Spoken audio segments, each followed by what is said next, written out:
For a number of weeks now, we've been seeing these vignettes teasing the return of Wendy Chu. Wendy Chu has been out of NXT for a while, injured. This week, they advanced a little bit to the bathroom. And of course, we was watching Wendy Chu wash her hands and face. But when she lifted her head up, guys, this is insane. Look at Wendy Chu.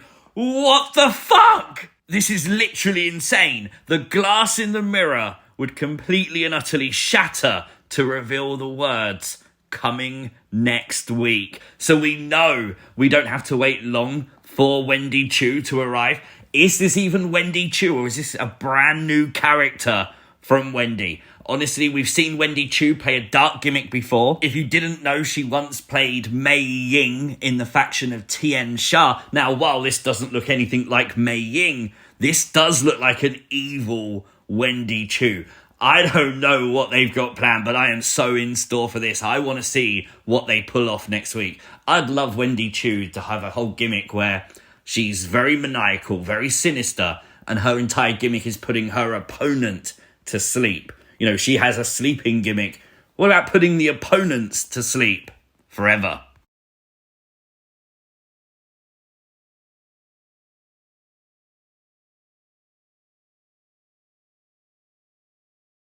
After the major shock last week of Jordynn Grace coming out to challenge Roxanne Perez for the NXT title, Jordynn would be in action tonight for the first time ever on NXT. Obviously, NXTNA being represented as the TNA Knockouts champion went one-on-one with Stevie Turner. Stevie got some offense in.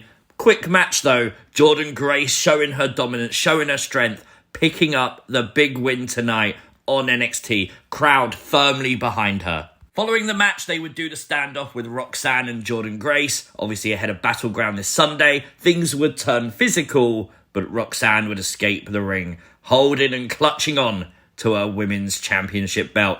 Could Jordynn Grace dethrone Roxanne Perez? Could Jordynn Grace actually win the NXT title? I mean, if they really want to pull a swerve on the wrestling business, that's how you do it Sunday, right?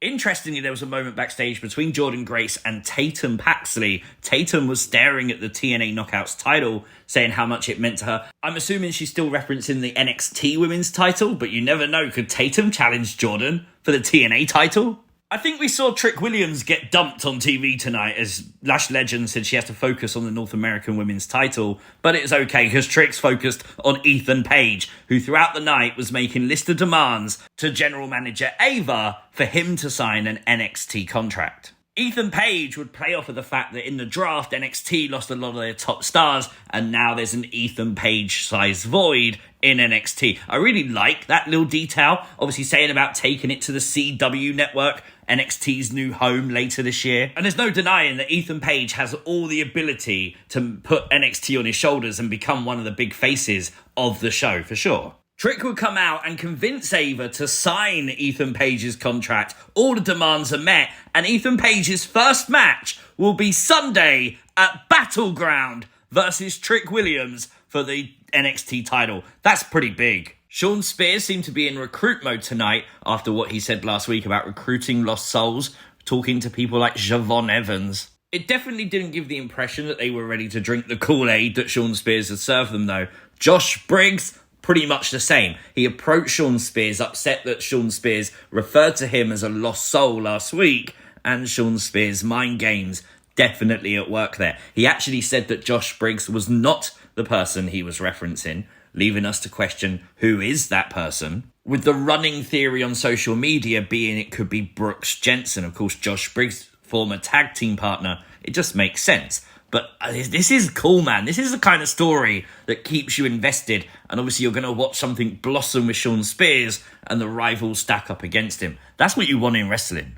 Later on, we'd see Shawn Spears attack Josh Briggs with a chair prior to their scheduled match. We'd then see the young OG, Javon Evans, stand up to Shawn Spears, and the brawl was on. And they brawled, man. What a table bump as well from the suicide dive.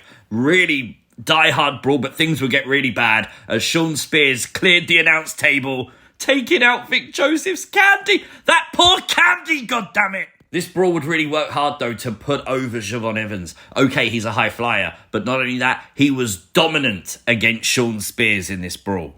I'm genuinely excited to see this story play out on NXT. There are major problems within Chase U as Duke Hudson and Riley Osborne refuse to come to the ring tonight for Thea Hale's match against Jasmyn Nxt. During the match, though, they would come out, causing Thea Hale to be confused, distracted. Jasmyn Nxt would take advantage and pick up the win. Now, the question is, did they intentionally come out to cause a distraction and to have Thea Hale lose? Like, honestly, man, I don't want Chase U to break up. I really don't. We were shown exclusive footage tonight showing the OC beating up the NXT Tag Team Champions, Axiom and Nathan Frazier. Obviously, this building up more and more anticipation for the tag title match this Sunday. The OC was scheduled to wrestle tonight, but obviously Ava banned them from the building. During a commercial break on NXT, footage would emerge from the live audience of Brooks Jensen coming out and having a go at Vic Joseph. Now, rumours are circulating that it's because Vic Joseph's candy got tossed aside, and obviously Vic couldn't give him any candy. That might be why he's ticked off. I don't think so. Honestly, what they're doing here is basically like the Nightbird stuff. It's using social media. This wasn't planned, you know? This is something you see exclusively from fan footage on Twitter. Genius. Pure genius. What they're doing is they're playing off this drinking gimmick from Brooks Jensen that we've seen for a number of weeks now on social media, and it also ties into what we were talking about earlier with Shawn Spears. Could Brooks Jensen be the lost soul? Natalya seems to have got her smile back after seemingly losing it on Raw this week, as she was successful in a match one-on-one with Izzy Dame. Now, obviously, Natalya on Raw was saying how something needs to change.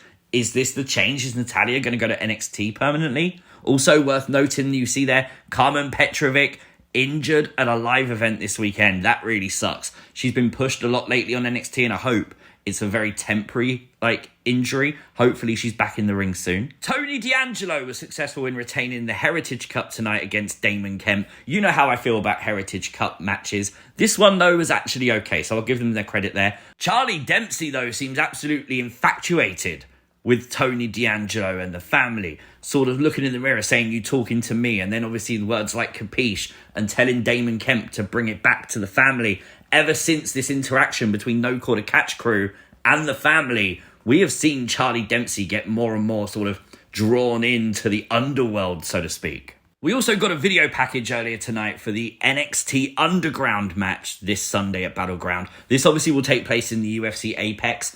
I don't suspect they're going to use the Octagon. A lot of fans are hoping so, but because it's a live show, can you set up the ring and then set up the Octagon?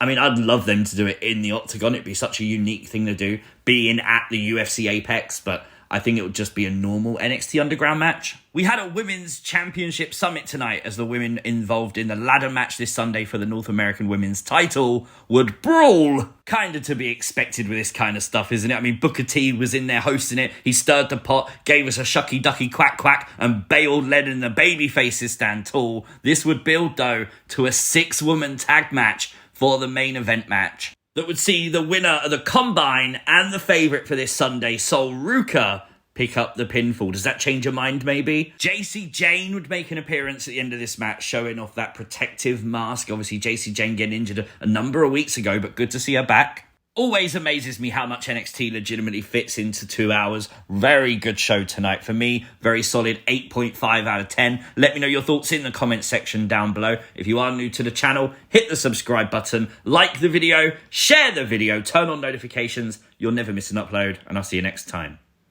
Peace!